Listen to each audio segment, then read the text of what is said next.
and welcome back to the show. Creating a strong brand in the eyes of your audience can be the difference between building your business to unimaginable heights or sinking your ship before it even gets started. Theft is a major concern for every business, as losing property almost always results in a loss of profit. Now, if you own your own small business, you will likely invest money, energy, and time into marketing and branding that business. The question is, what legal procedures can you follow when you fail to protect your brand? Here now to tell us more is the partner at Toomey, Lathan, Shea, Kelly, Dubin, and Quartararo, LLP, Catherine Dolly. And we thank you for joining us here, Catherine, and being with us. Thank you so much for having me, Darren. It's a pleasure to be with you. Yeah. When you think about this segment, I think about entrepreneurs. I think about people just getting their start. And sometimes, as I said in the lead, you be getting a good start, but then have a quick finish just by failing to do a few simple things. Yeah. When you're starting a business, the name of the business, especially in this environment with social media, internet, the name of the business is very important. And at the outset, you want to do a little research and make sure that your name is protectable, meaning that you can obtain trademark protection for that name. So when you spend your hard-earned money or investment money in marketing and building your brand, you want to make sure that the name is going to be protectable, as I said, is not being used, and is going to propel your business, and make sure that in the end, after you're not in the end, but during the process, after you're marketing and spending all of this money, that somebody is not going to come along and say, hey, wait a second, I'm using that name for a similar business. I've been using that name since 2012, but I'm sorry, you have to cease and desist.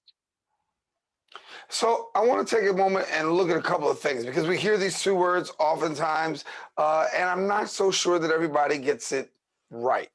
Talk about trademark and talk about copyright. When we talk about trademark, what's a trademark? Trademark identifies the source of the goods or the product. So you trademark the name of your business, or a logo, or a tagline. For instance, my firm has registered trademark for Be Well Advised. That's called a tagline.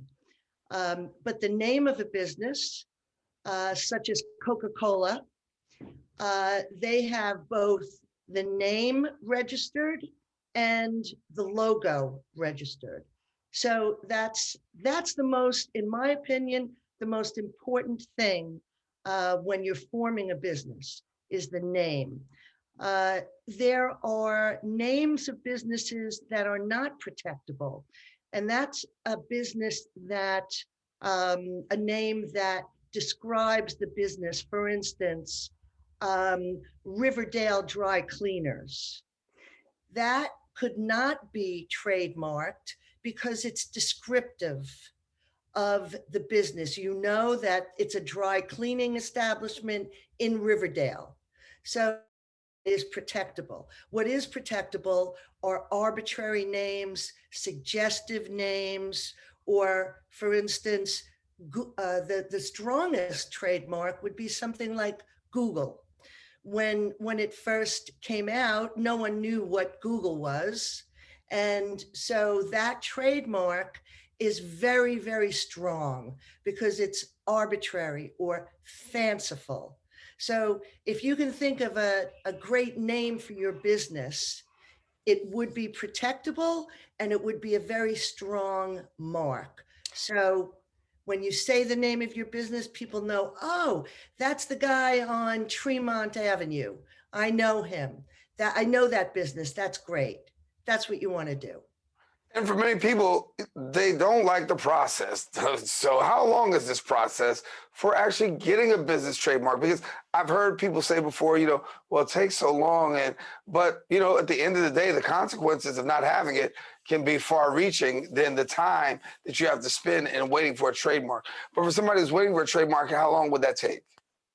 Well, first of all, very important to understand that you cannot get registration unless you are using the mark in commerce. So you're either selling something or performing services. You can apply for a mark if you're not using it, but it won't get registered until you actually start using it. If you're using the mark in commerce, it takes about a year from application to registration. There are various phases of the process, but just by making the application, you are preserving the name, so no one can come in behind you and apply, even if they're using the mark and you're not. So the time of application is important as well. Let me move over to copyright. What exactly is a copyright? Copyright is an original work of authorship.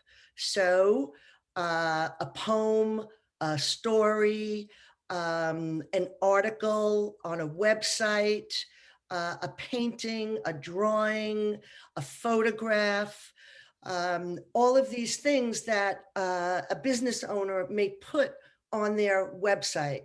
So if you're taking a photo from somebody else's website and putting it on your website, that would likely be infringement of the photographer's copyright or the other business owner's copyright. So you always want to make sure that you have the rights to the copyright to use either an article on your website or a photograph.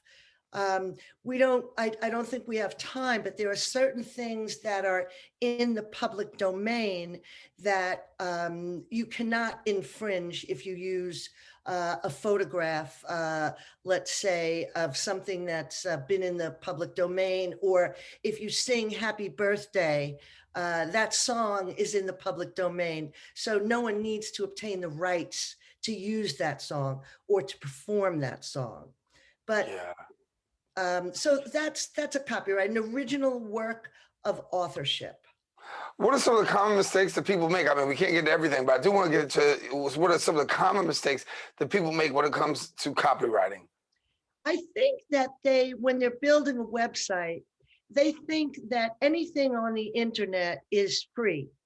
They can take anything that they like and that they want to use. Oh, here's a picture of, I don't know, Beyonce. I think I'd like to put her on my website, put that photograph out on my website.